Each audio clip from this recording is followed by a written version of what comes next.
Singapore office rents climbed in 2025 on tight CBD supply and lower vacancies, with further growth expected in 2026 despite cautious leasing.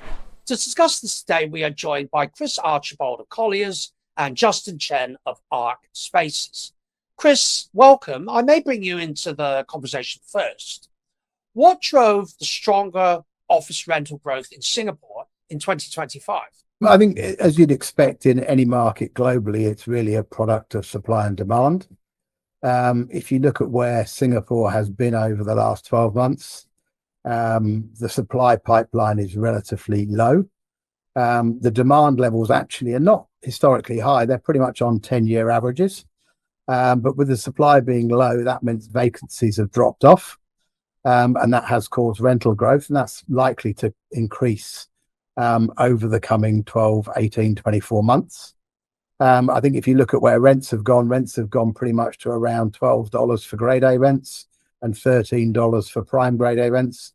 And we foresee that increasing in the coming sort of 6 to 12 months. Speaking about the Singapore market, I think what we've seen is really just a result of Singapore's prudent management of their corporate or commercial real estate space, right? So I think we haven't necessarily seen a lot of new buildings or stock kind of enter into the market. Last year, obviously, saw the opening of IOI Marina Boulevard as well as Keppel South. But aside from that, the market has obviously really seen a compression in terms of availability of space. How tight is CBD grade A supply today? And what's pushing vacancies down? So CBD vacancy depends really on the basket that you track. So for the Colliers basket, we're at a sub 3% vacancy. If you're tracking a wider basket with some sort of grade A minus, but grade B plus within it, then that vacancy might be more like 4%. But whichever way you cut it, that's a low vacancy. So if you take the 2006 to 2008 rental growth, which was probably the most marked one in the last 20 years, rents at that time were around the sort of $8-9 mark. They spiked up to the late teens, and that was on a sub 2% vacancy. So we're above that number at the moment. But ostensibly, I think the question on everybody's lips is, where will we get to in terms of vacancy in the coming 12 to 24 months? And if that vacancy goes as low as it was in that period, i.e. 2007, 2008, what will that do to rents? Because we're already coming off a higher base than we were at that time. I think the demand side of it is pretty much across the entire market, as in different user groups. So it's hard to pinpoint a particular industry. But I think if you're looking at sort of CBD, the industry would be the financial services industry. And we've seen a lot of growth sort of in fintech, private banking, and family offices. I mean, family offices, as an example, have risen from about 400 single family offices back in 2020 to over 2,000 today. So a 5-fold increase. They don't necessarily move the needle in terms of area occupied, but they are a good example of the type of tenants that are growing in the Singapore market. I think a big part of that is obviously a lot of companies still seeing that Singapore is a very attractive market within Asia, as well as kind of as a place to continue to expand their businesses. Now, Chris, I'm sure our viewers would like to know, is flight to quality still the dominant occupier trend as we move through 2026? I think the short answer to that is probably yes. But like all these things, there are nuances. If you look at what happened during COVID, COVID has sort of made most occupiers and most industries focus on how they get their employees back to the office.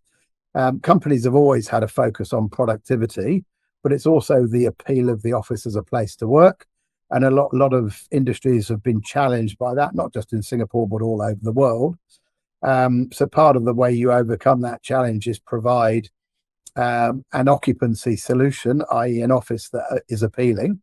And that's partly being well located. It's partly being in a good quality building, and one that is close to amenity and is convenient from a transport point of view. So if that's your termination for quality, which most people's is, then yeah, 100% there is a flight to quality. But I think it's also important to note that different industries are in different stages of their development, there is still very much a marketplace for older buildings and buildings with smaller floor plates, as much as there is a marketplace for the premium grade A large floor plate, high amenity buildings. There is a market for both. I think we're definitely seeing that as a trend in Singapore, as companies do see that given the cost of operating in Singapore, obviously quality is much more desirable than to actually find it as a low cost kind of market. But aside from that, I think the bigger trend that we're also seeing is that, especially after the last 3 years, as well as our experiences with COVID, I think a lot of companies have been grappling with what does the office actually mean for them from a people and culture kind of strategy.